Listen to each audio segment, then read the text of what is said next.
we have insane news involving a huge amount of money with the Boston Red Sox. They could potentially make a decision that could benefit and not benefit the team in the foreseeable future. This is Red Sox Digest. I am Sean Barry. Welcome to the video. If you are a part of the 77% that is not subscribed at all, please make sure you do so and help us out in our journey. What I have for you today, the Red Sox might DFA a $90 million contract. He's a fan favorite for some. I personally am a little bit disappointed with him this season and last season and the season before that. If you don't know who I am talking about none other than Masataka Yoshida. A lot has changed since he signed his $90 million deal with the Boston Red Sox. They have signed Alex Bregman, which moved Devers over to DH, which is a position that Yoshida used to play very often for the team. Yoshida used to play the outfield too, but as far as I'm concerned, if he steps foot on the outfield, what are we doing? The Red Sox have so many better options to play the outfield than Masataka Yoshida. I'm not trying to be mean, I'm just correct about this. Yoshida last season was very disappointing in the outfield with routine plays that he wasn't making and other just poor decisions he made in the outfield and on the team in general. Last year, Masataka Yoshida had 378 at-bats and hit 10 homers, That is crazy. Only 10 home runs, and we brought him here to hit home runs and play the outfield, and he hasn't done that well at all his last 2 seasons. He needs to go, in my opinion. DFAing, they have 7 days to either trade, release, or send him to AAA. Sending Masataka Yoshida a $90 million contract to AAA is never going to happen. I personally think they should trade him to a team that needs an outfielder. Teams are desperate out there. They will take what they can get with Masataka.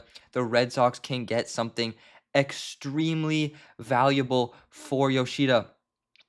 Cora has a big decision to make involving Yoshida with his spot on the roster. You can only have 40 guys on that roster. Cora is the deciding factor whether Masataka stays or goes. Obviously, so is Craig Breslow. He's the one that makes all the deals. And in my opinion, DFAing Yoshida is not going to be good. Just look for a trade at first, and obviously, if nothing comes up, then you DFA him and send him on his merry way somewhere else. But if you look for a trade and you can find one for Yoshida, whether it's a bullpen arm, a infielder, a catcher, we have so many solid outfielders. We don't need another one. We especially don't need one that plays like Yoshida. No offense at all. Obviously, the Red Sox know what they're doing. They're a professional baseball team, and I'm just some guy sitting behind a camera. But I watch every single damn game. They need to at least see other opinions out there. What I have here is Craig Breslow and Alex Cora's absolute masterpiece. This is their depth chart for their 40-man pro roster. Obviously, this is not the Woo Sox or anything else roster. Duran can play all 3 of these. He can play left, center, right. He can play anywhere. Yoshida is the worst outfielder on this list. Campbell, Rafaela, and Romy all can play different positions. Rob Refsnyder can play center. He can play left. Wilyer is obviously so solid. He's a gold glover. He's not moving because of Yoshida. Like, are you kidding me? I think Yoshida is the worst one on this list. Campbell has so much potential. It's not even funny. Wilyer Abreu, going back to that, is the hottest hitter on the planet this season so far. Now, last year, Willier had more at-bats and more homers than Yoshida. He is very, very solid at baseball. He had 101 hits, 8 stolen bases. That's more stolen bases than Yoshida did last year. We have options other than Yoshida that are better than Yoshida. So I don't see the point of just having him sit on the bench, even though he did start the season on the IL. I don't see the point of having him sit on the bench and still make this much money when the Red Sox can trade him somewhere else and he can make the same amount of money. What Willier has been doing this year is something I have never, ever seen before. It's so impressive, and I love that he's on our team, and I need him to stay, and I need Yoshida to go. Not only Willier, we have guys like Roman Anthony coming up in our farm system in Worcester that is absolutely killing it. He has shown us why he is the top prospect in the entire sport, okay?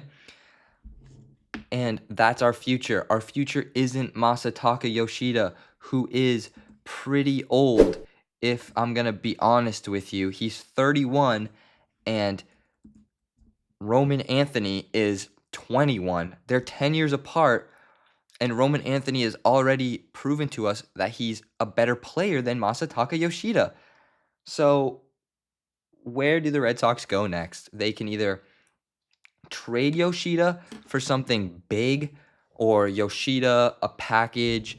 Again, that all comes down to this man right here.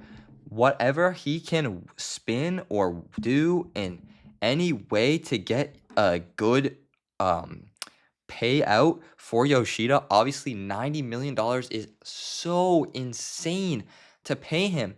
Obviously, he was good to have to recruit other Japanese-born players such as Otani, Yamamoto, and Sasaki. Even though they all did end up signing with the Dodgers, Yoshida was very helpful in the process of trying to recruit these guys to Boston.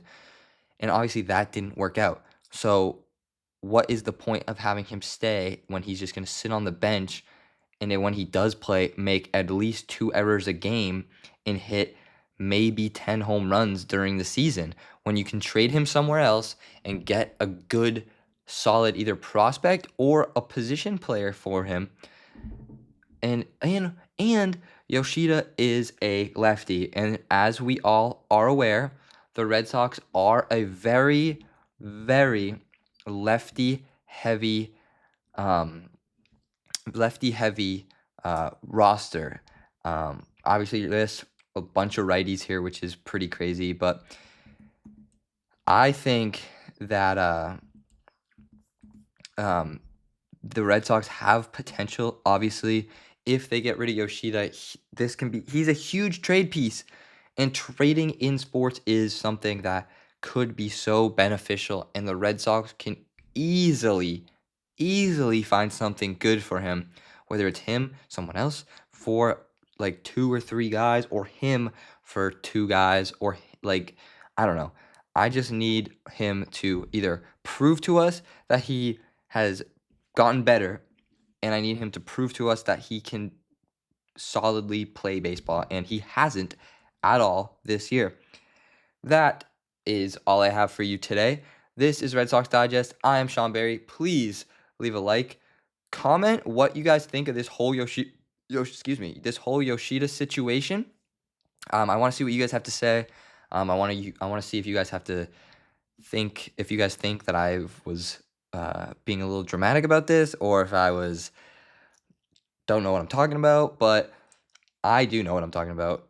So I just want to see what your guys' opinion is. Subscribe, obviously. Help us to get to 3,000. That'd be really, really helpful. I am Sean Barry. Thank you for watching Red Sox Digest.